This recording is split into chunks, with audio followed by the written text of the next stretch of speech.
My name is Paige Tanner. I'm 34, and I found out what my family really thought of me from a hospital bed. 6 weeks earlier, I had given birth to a daughter, Nora. Then a truck ran a red light on Colfax while I was driving home from a late shift, and I woke up with 3 broken ribs, a punctured lung, and a cast on my right arm. My husband Daniel was in Seattle, 6 hours from getting home. Someone had to care for my newborn that night, and my mother lived 20 minutes from the hospital. She said no. She told Daniel one sentence, and that sentence is the reason you're here. Your sister never has these emergencies. My sister was on a Caribbean cruise. My mother was sitting at a casino. What I did from that bed in the next 3 minutes ended 9 years and $486,000, and that isn't even the part that broke them. The part that broke them walked through the door 3 hours later, an old man carrying a worn folder, and he said something none of them ever expected to hear out loud. Welcome back to Hidden Family Revenge, the channel where quiet people finally close the account. If someone in your life has ever treated your steadiness as a blank check, this story is for you. Drop a comment and tell me who actually showed up when you fell, and be sure to subscribe. I want to tell you about the phone call because that's where it starts. I came up out of the anesthesia in a curtained bay in the ER, and the first thing I felt was the cast, heavy and foreign, on my right arm, and the plastic ID band cinched around my left wrist. A nurse was saying my name like she'd said it a few times already. My ribs felt like someone had parked a sedan on my chest. Daniel was on speaker on the pillow beside my head, and his voice was doing that flat, careful thing it does when he's scared and trying not to sound scared. Paige, the sitter can't stay past 11. I called your mom. I knew before he said it. She won't come. There was a pause, and behind his words I could hear it. Faint and unmistakable. The electronic chime and chatter of a slot floor. The little fanfare a machine plays when it pays out. My mother was at Black Hawk with her girlfriends. She'd told Daniel she couldn't drive over because she had to cat sit while my sister Megan was on a cruise. A cat. My 6-week-old daughter needed somebody for the night, and the answer was a cat. I didn't cry. I want you to understand that part, because everyone expects the woman in the hospital bed to fall apart, and I didn't. I looked at the band on my wrist. Then I reached over with my left hand and pulled my phone off the tray table. I had a great deal to take care of, and I was very good at taking care of things. That was always the problem. You should know who I was before that night, because it explains why my family treated me the way a faucet treats a glass. I grew up in a rented duplex in Aurora, where the heat worked when it felt like it. I paid for community college by working the closing shift at a grocery store, transferred on scholarship, and clawed my way into a finance program nobody in my family understood. By 30, I was a senior financial analyst at a Fortune 500 company downtown, the person they put in the room when the numbers had to be right. I read spreadsheets for a living. Numbers don't have favorites, and they don't lie to your face, which is more than I could say for some people. Daniel and I married at 26 and decided to wait on kids, partly because we wanted to, and partly because there was always something the family needed first. We lived below our means in a quiet way that nobody noticed. 2 incomes, 1 used car, no debt. That's the only reason what I'm about to tell you was even possible. For 9 years I had been sending my parents $4,500 a month. I never said the number out loud. Not to my husband, not to my sister, not to a soul. I told myself it was for my father's heart condition and the mortgage. I told myself I was the only one steady enough to carry it, and being the steady one had become its own kind of identity. I'm telling you this now so you understand. I wasn't naive. I was responsible to the point of self-erasure. There is a difference, and that night I finally learned it. The first thing I did was not revenge. The first thing I did was solve the actual problem because that's what I do. With my left thumb, I pulled up the number for a licensed overnight care agency Daniel and I had vetted before Nora was born and never ended up using. A woman answered on the second ring. I told her my name, my situation, and my address in 9 sentences, calm as a Tuesday. I need a night nurse for a 6-week-old tonight, starting now. She asked if the baby was medically stable. She's perfect. I'm the one in the hospital. 40 minutes later, a nurse named Yvette let herself into my house with the code Daniel gave her, washed her hands, and texted me a photo of Nora asleep with her fist against her cheek. I looked at that photo for a long time. The ER nurse beside me watched me set the phone down and asked, gently, if I had family who could come. It's handled, I said. Next. She blinked. People always blink when you don't perform the breakdown they're braced for. I wasn't being cold. I was triaging, the way you do when you've spent your whole life being the only adult in a room full of adults. My daughter was safe and warm and watched. My husband was in the air. My ribs would knit. There was exactly one item left on the list that night, one I had carried for 9 years and never once allowed myself to touch, and now my left hand was free, and my mind was very, very clear. I opened my banking app. The login screen glowed in the dark bay like a small cold moon. Inside the app, there's a screen called Recurring Transfers, and I had 4 of them. I knew them by heart the way you know a scar. The first was labeled Mom and Dad, $2,000 a month. The second said Home, $1,100, for the mortgage I believed I was helping with.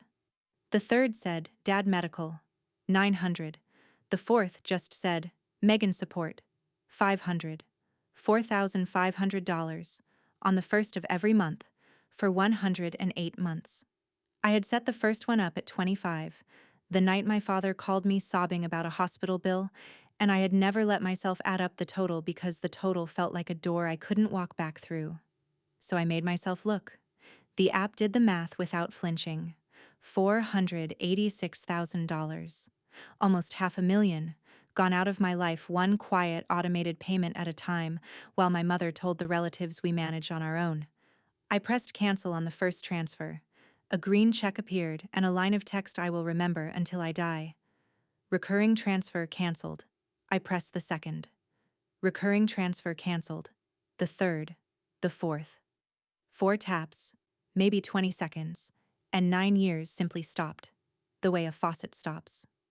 I felt no triumph and no grief, just a strange flat clarity, like the moment a spreadsheet finally balances. Then, as I was closing the app, my eye snagged on something in the transaction history I'd never scrolled to before.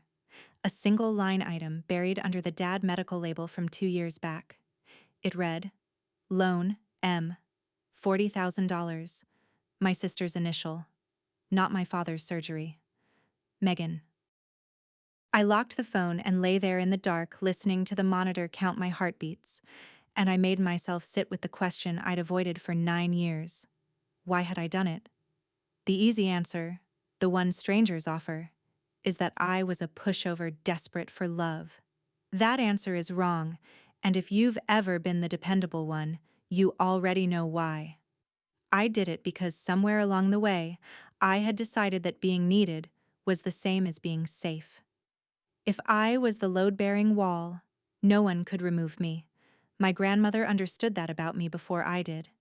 Her name was Ruth, my mother's mother, a tall, flinty woman who smelled like coffee and machine oil and never once raised her voice to get a room's attention. The year before she died, she took my hand at Thanksgiving and said, "Somebody has to watch this family's money, and your mother won't. So it'll have to be you."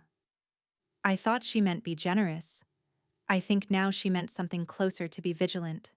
Ruth passed last spring quietly, in her sleep, and I had been too buried in a new pregnancy and a demanding quarter to ask what she'd left or to whom. I assumed my mother had handled it, the way I assumed my money was buying my father's medicine. I had spent a lifetime assuming the best about people who had never once earned it, and calling that assumption love. Lying in that bed, with my daughter 40 minutes away in a stranger's careful hands, I finally understood that I had been funding a story about my family, not the actual family. The actual family had just chosen a cat. Daniel called again from his layover, and this time he told me everything my mother had said, word for word, because he knew I would want it word for word. He had called her at 9, explained that I was in surgery and the baby needed someone, and asked her to please just drive the 20 minutes. She had sighed, he said, the long theatrical sigh she uses, and told him she really couldn't. Megan was finally getting her dream vacation, and someone had to watch the cat. And besides, Paige always lands on her feet. Then she'd said the line, "Your sister never has these emergencies." As if the truck that hit me had checked my family rank first. As if my daughter's first night without her mother could wait until a cruise was over. Daniel's voice cracked telling me, and I told him to breathe, that Nora was fine, that I was fine, that he should get on his plane. After we hung up, I opened Instagram, which I almost never do, and there was Megan's story at the top. A glistening reel of a turquoise pool deck and a coconut drink, and a caption that said, "Living my best life, finally." My sister, 29, an aspiring influencer with 11,000 followers and a $500 monthly allowance she thought came from the universe. I didn't comment. I didn't scream into the dark. Instead, I opened my messages and typed 3 words to a contact I almost never used, a contact saved simply as Grandpa H. I wrote, "We should talk." The 3 dots appeared almost immediately, like he'd been waiting 9 years for that exact text. And maybe he had. I expected Grandpa Harold to write back. Instead, my phone lit up with a FaceTime from the middle of the Caribbean Sea, and it was Megan. I answered with my left hand and my face half in shadow, and she didn't notice the hospital ceiling behind me, didn't notice the cast, didn't ask why I was lying down at midnight. "Paige, finally," she said, holding the phone too close so I got a tour of her sunburned nose. "My card got declined at the spa. Like, humiliating." I waited. She filled the silence the way she always does. "Mom said the family account always covers me. Did you touch something?" And there it was. The whole architecture of the lie in one sentence. The family account. My sister genuinely believed the $500 a month appeared from some communal Reynolds treasury, a magic well her mother managed. She had no idea it came from me, because my mother had spent 9 years making sure she didn't. I asked her evenly if she knew I'd been in an accident. "Wait, what? Are you being dramatic right now?" Behind her, a steel drum band started playing. "Can you just fix the card? We dock in Cozumel tomorrow and I have a shoot." A shoot. I told her I'd look into it, which was true, and that I had to go, which was also true. I hung up before she could answer and lay in the dark with the steel drums still ringing in my ears. My sister wasn't cruel. Not exactly. She was something almost worse. She was a person who had never once been asked to imagine that the well had a bottom, because no one had ever let her see who was carrying the bucket. The next morning they moved me to a regular room, and that's when the family group text started buzzing on the tray table. I was on a chain called Reynolds Family with a dozen relatives in it, mostly silent, mostly aunts. I rarely opened it, but the screen kept flashing, and against my better judgment I tapped in. My mother had been busy. She had posted an hour earlier a long message that began, "I'm heartbroken to say Paige is being dramatic again, and has cut her struggling parents off out of spite." She wrote that my father's health was fragile, that they had given me everything, that she didn't know how she'd cover his medicine now. She added, for the audience, "We've always managed on our own, but this is cruel." There it was again. The same screen glowing with the same lie. Except this time it wasn't my bank app. It was a stage. "We manage on our own." The woman had said that sentence to relatives for 9 years while cashing my transfers on the first of every month. My Aunt Carol had already replied with 3 broken heart emojis and the words, "Shame on her, kicking a sick man when he's down." A cousin sent a praying hands. Nobody in that chat knew the truth, because the truth had never been allowed in the room. I held the phone and felt the old reflex rise, the urge to explain myself, to soften it, to manage everyone's feelings the way I'd managed everything else. I set the phone face down instead. Explaining was the old me. The new me, the one the truck had apparently installed, wanted something colder and more precise. The new me wanted the numbers in the room. And I knew exactly where to find them. Daniel walked into my hospital room at 11 the next morning, unshaven, gray with exhaustion, carrying Nora in her car seat and a diaper bag over one shoulder. He'd flown straight to the house, relieved Yvette, and driven the baby to me. He set the car seat on the bed and just looked at me, at the cast and the bruising along my jaw, and his eyes filled. I told him not to, because if he started I would, and I had work to do. He lifted Nora out and laid her on my chest, mindful of the ribs, and for a minute the three of us just breathed together, which is the only part of that week I'd live again. Then my phone rang, and it was my father. Roy Reynolds, 64, the man whose heart I'd been funding for 9 years. His voice was thin and shaking. "Paigey," he said, using the name he hadn't used since I was small. "I didn't know it got this bad. The money, the accident. I didn't know." For one suspended second I believed he might do it. Might finally stand up in his own house. "I never wanted you carrying all of it," he said, and I heard him take a breath like a man about to step off a ledge. Then, behind him, I heard my mother's voice, sharp and low, asking who he was talking to. The line went muffled, a hand over the speaker. When he came back his voice had changed, flattened, retreated. "I should go. Feel better." And he hung up. That was my father, in one phone call. A good man who had spent 40 years learning that the safest thing to do in that house was nothing at all. That afternoon Daniel brought me my laptop, propped it on the rolling table, and I did the one thing in the world that has never failed to steady my hands. I built a spreadsheet. With my left hand and a lot of patience I logged into my bank, exported 9 years of statements, and dropped them into a pivot table. This is what I do for a company worth billions. I can certainly do it for my own life.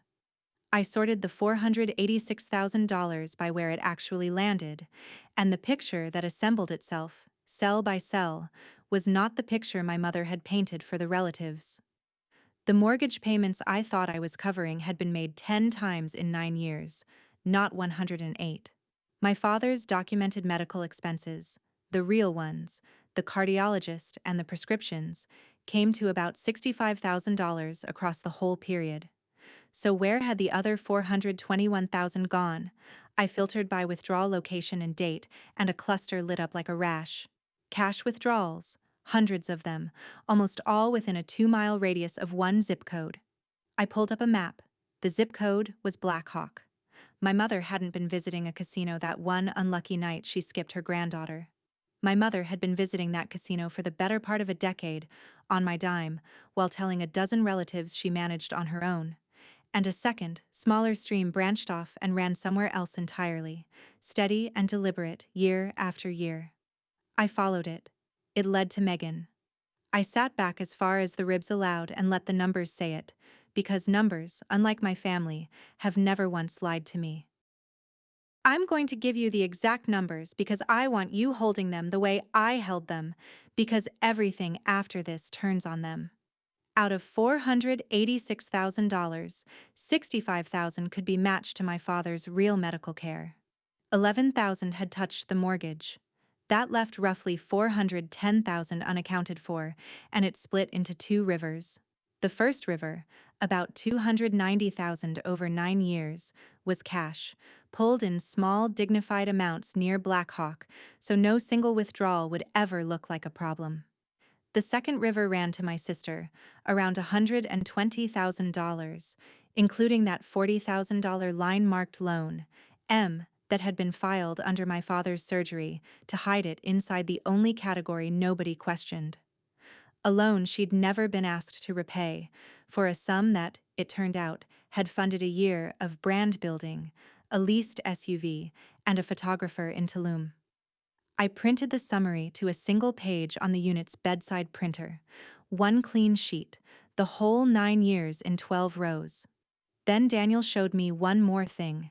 He'd been scrolling the relatives' chat and screenshotted a message my mother had sent Aunt Carol months ago, before any of this, where she bragged, "We covered Megan's brand shoot ourselves. That's what good parents do. We covered it ourselves." I looked at that screenshot, and I looked at my one printed page, and something in me went very quiet and very level. I wasn't going to send an angry text. I wasn't going to explain or defend. I was going to let the paper into the room, in front of the same audience my mother had spent 9 years performing for, and then I was going to walk out and never fund the show again. "It's handled," I said to Daniel, and for the first time the words felt less like triage and more like a verdict. I want to stop here for 1 second, because if you've made it this far, you might be the person I'm about to describe. I spent 9 years believing I was paying for my father's heart, and I was actually paying for a slot machine and a brand shoot. If you've ever wired money on faith, pull one statement tonight, just one, and read it like it isn't yours.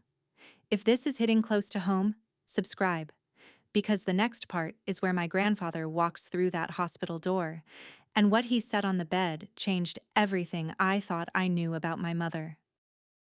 My mother discovered the transfers had stopped the way she discovered everything, when it cost her. The first of the month came, no deposit landed, and by noon my phone was ringing with her name on the screen. I let it go twice.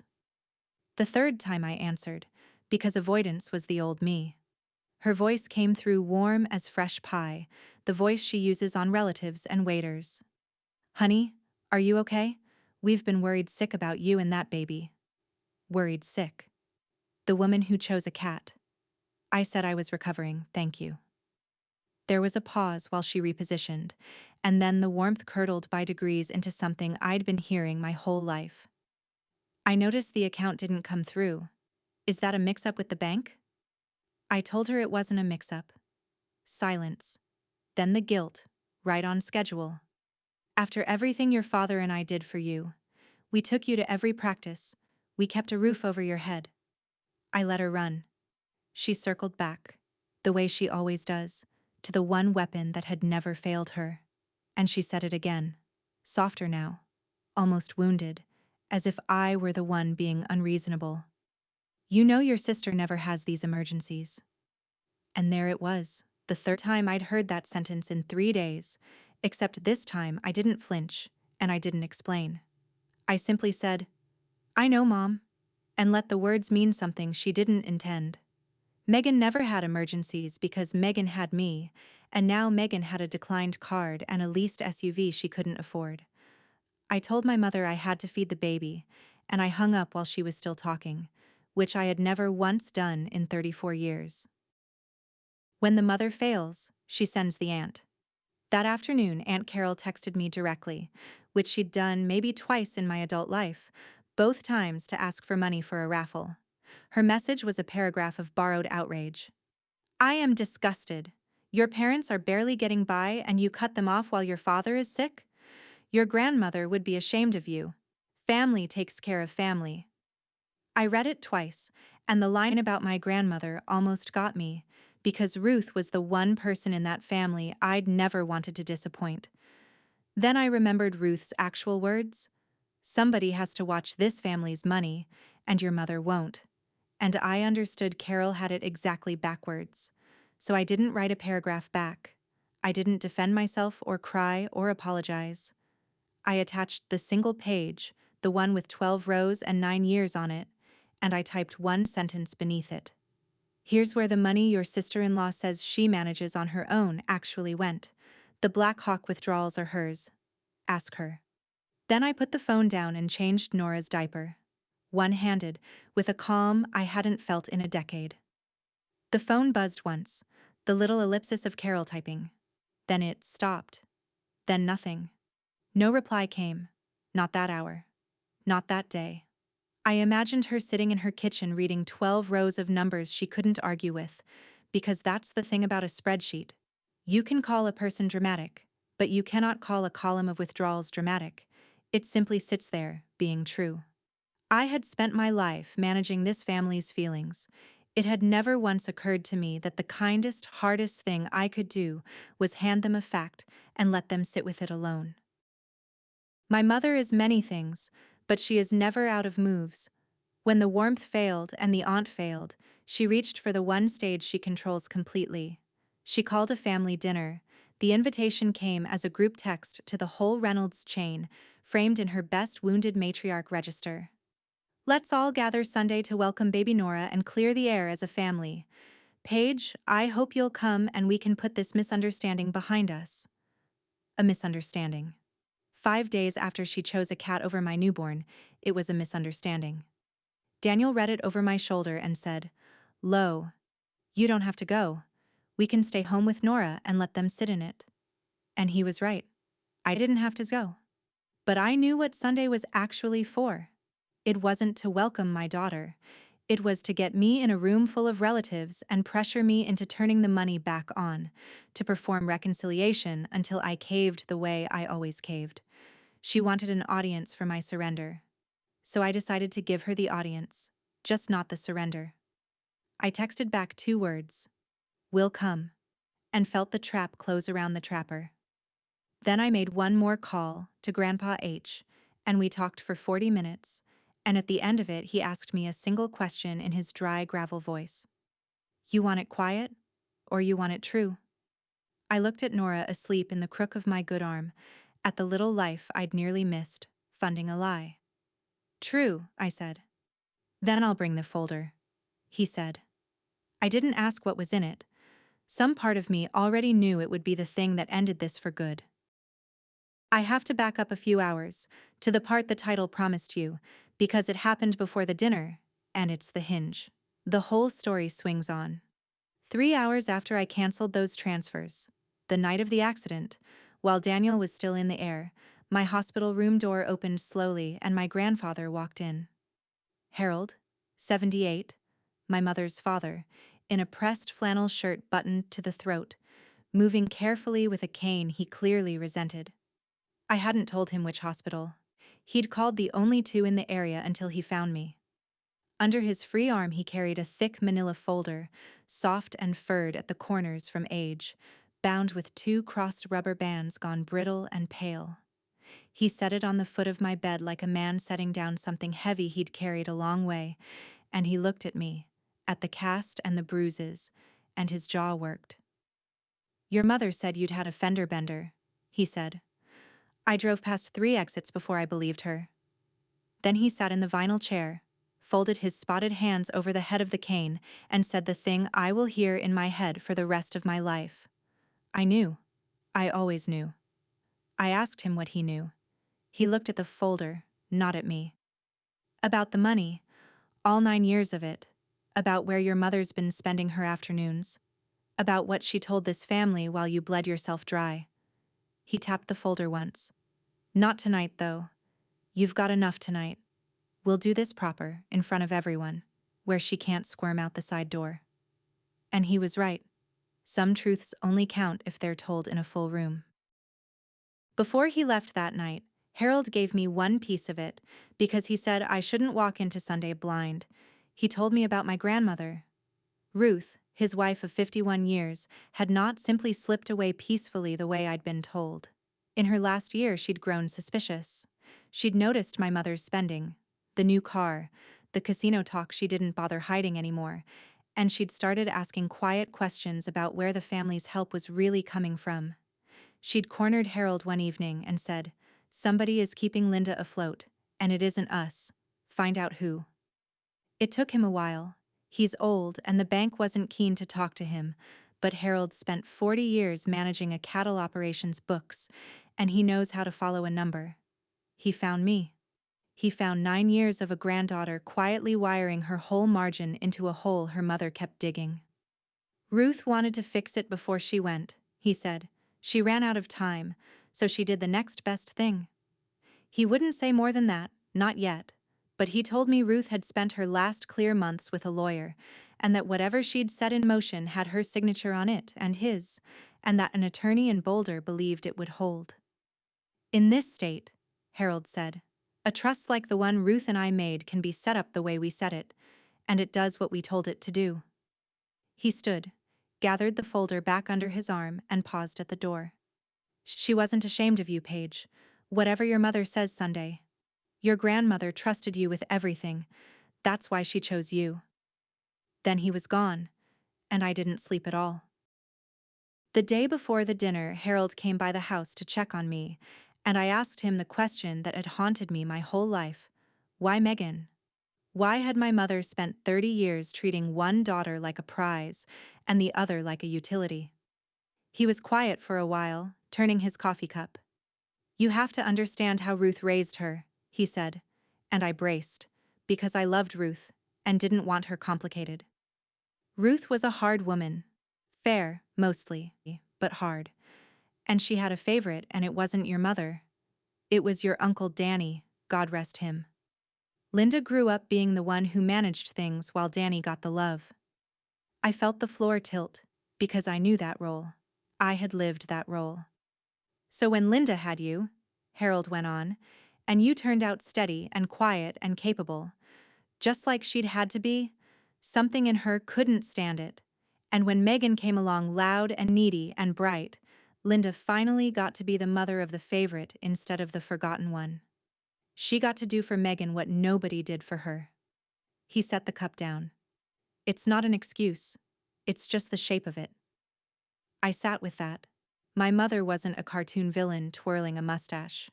She was a woman who had been the unloved load-bearing wall in her own mother's house, and instead of breaking the pattern, she'd handed it down to me and crowned my sister in her own image. The casino, Harold said, was the only place she ever felt like she might win something she hadn't had to earn by being useful. I understood her completely, and I was still done. That night I decided exactly what Sunday would be, and what it would not be. It would not be a screaming match. I had watched my mother win 1,000 screaming matches. She is a virtuoso of volume, and the moment I raised my voice, I would be handing her the role she wanted, the hysterical, ungrateful daughter, with a dozen witnesses to confirm it. So I would not give her noise. I would give her paper. Here is the asymmetry I want you to notice, because it's the whole key. My mother's only weapons were words, lies told warmly, and guilt delivered on schedule, and a story performed for relatives.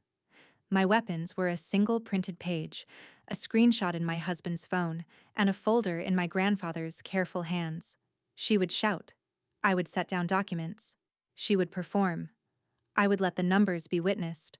She traded in feeling, and I would answer in fact, in front of the exact audience she'd assembled to shame me. I told Daniel the plan in the kitchen while Nora slept.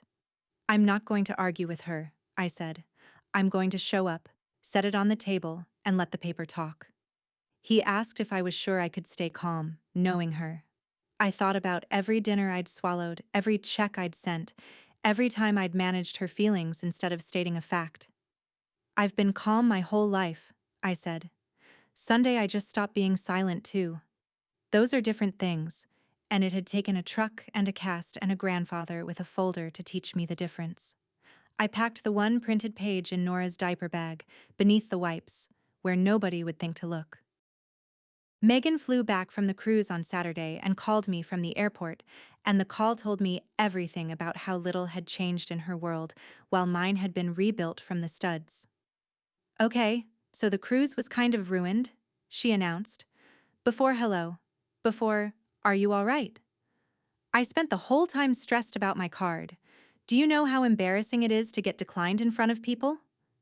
I held the phone and looked at my daughter and said nothing, which she took as permission to continue.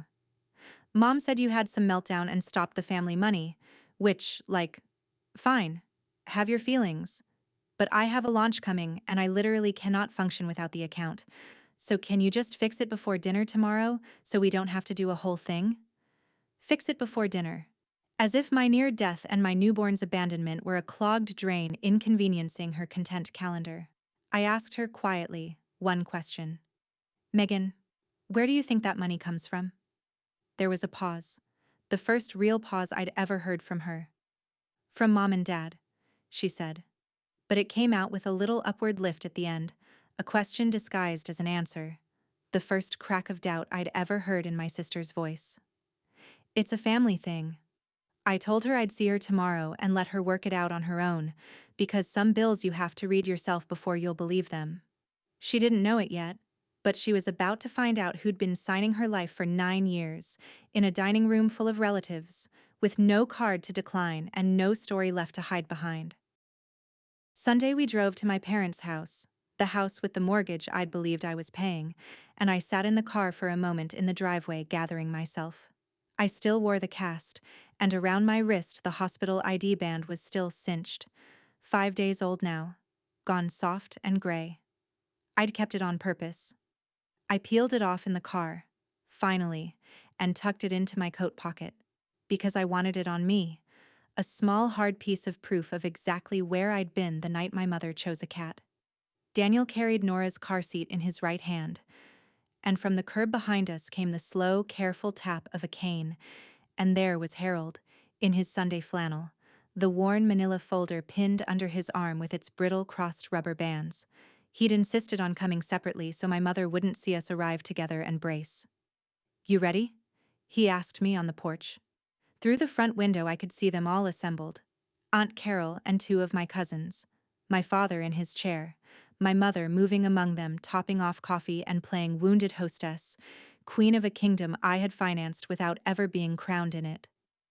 Megan sat on the arm of the couch scrolling her phone, sunburned, oblivious. "I'm ready," I said, and I meant it in a way I never had before. Harold pushed the door open with the head of his cane, and we walked in out of the cold, the three generations my mother least wanted in one room, carrying a baby, a cast, an ID band, and a folder. The conversation stopped. My mother turned with the coffee pot in her hand and her welcome smile already in place, and the evening began. My mother is, I will give her this, a gifted performer. And she opened strong. She set down the coffee, pressed a hand to her chest, and crossed the room toward Nora with her eyes already glistening for the audience.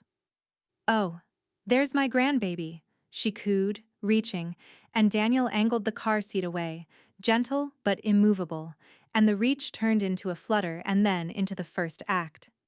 She turned to the relatives, not to me. "I am just so relieved we're all here, because this has been the hardest week of my life."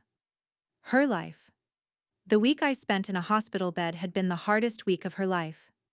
She told them, voice trembling on cue, that her daughter had suffered a little accident, thank God, and had used it as an excuse to cut off her struggling parents, to abandon them in their old age out of some imagined grievance. She dabbed her eyes. Aunt Carol nodded along, though I noticed Carol wouldn't quite look at me, and I knew my 12 rows were sitting somewhere in the back of her mind. My father stared at his hands. Megan looked up from her phone, confused, sensing the script had a part for her she hadn't rehearsed. And then my mother delivered her closer. The line she'd used to win every room for 30 years, turning at last to face me with wet, wounded eyes and a voice pitched perfectly for the cheap seats.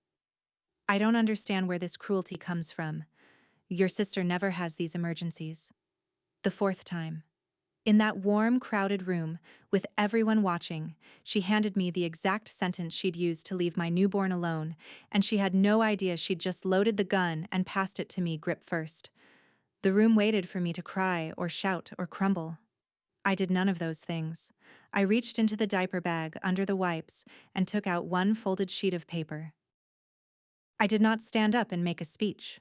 I unfolded the single page, smoothed it flat against my thigh with my one good hand, and set it on the dining table in the middle of the room, where the light from the fixture fell on it.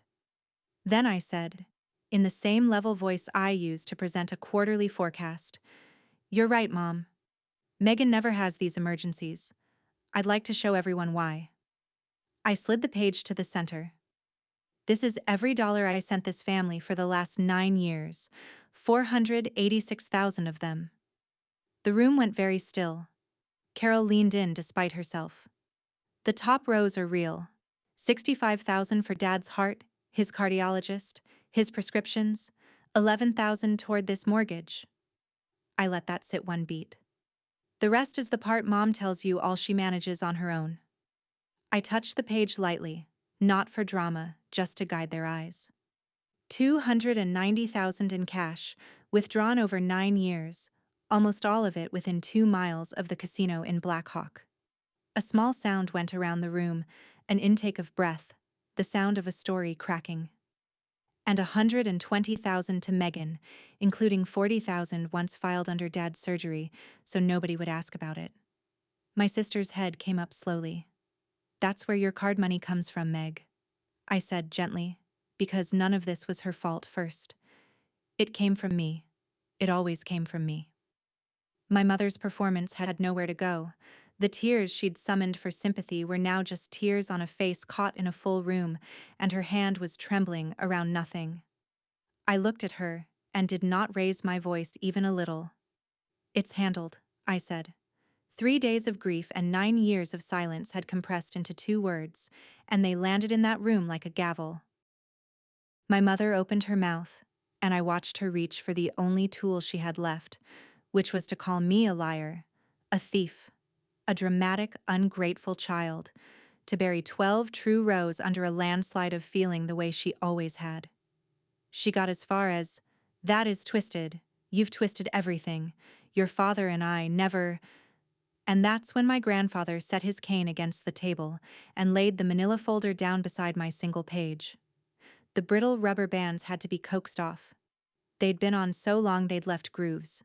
He opened it with the unhurried hands of a man who had waited a year for this exact moment, and he spoke for the first time since we'd come in that dry gravel voice that somehow filled the room more than my mother's tears ever had. I knew. I always knew. He said it to the relatives, not to Linda. Ruth knew too at the end. She had me trace it. He drew out a stapled document, thick, official, a Boulder law firm's name on the cover page. "This is your grandmother's trust and mine. Last spring, Ruth and I moved most of what we had into it. The land, this house, which sits on our parcel and always has. The accounts." He said it where everyone could see. "It does not go to Linda. Linda doesn't manage a dollar of it." He looked at my mother then, and there was no cruelty in it, only a tired, final clarity. "We left it to Paige, and to the baby. There's a fund for Nora's schooling. The rest is in trust. The way Ruth wanted. Where it can't be gambled away." He tapped the cover. "My attorney says it stands. We made good and sure it stands." My mother's face did a thing I'd never seen it do. The wounded matriarch mask simply fell off, and underneath was raw panic, because the house she was standing in, the kingdom she ruled, the story she'd told for 30 years, had just been handed in a stapled document with 2 signatures to the daughter she'd left in a hospital bed. The room did not look at me. The room looked at her. What happened next is the part people always hope will be an apology, and it never is, and I want you braced for that the way I wish I had been. My mother did not say she was sorry. She cycled through everything else first. She wept, loud and sudden, and when the room didn't soften, she pivoted to my father.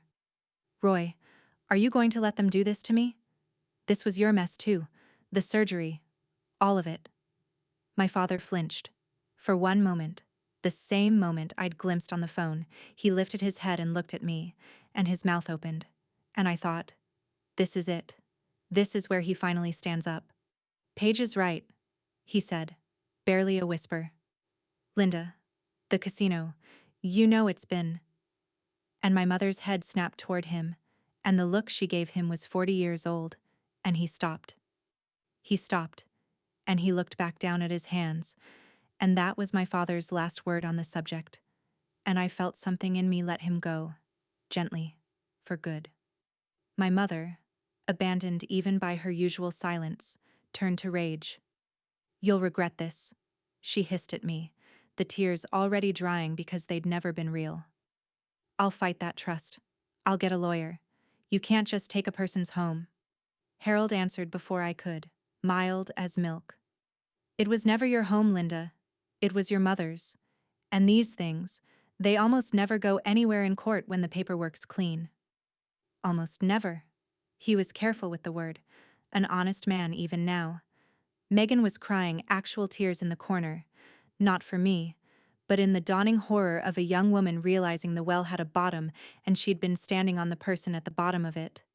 I gathered my page. I had one thing left to do, and it was the easiest thing of all.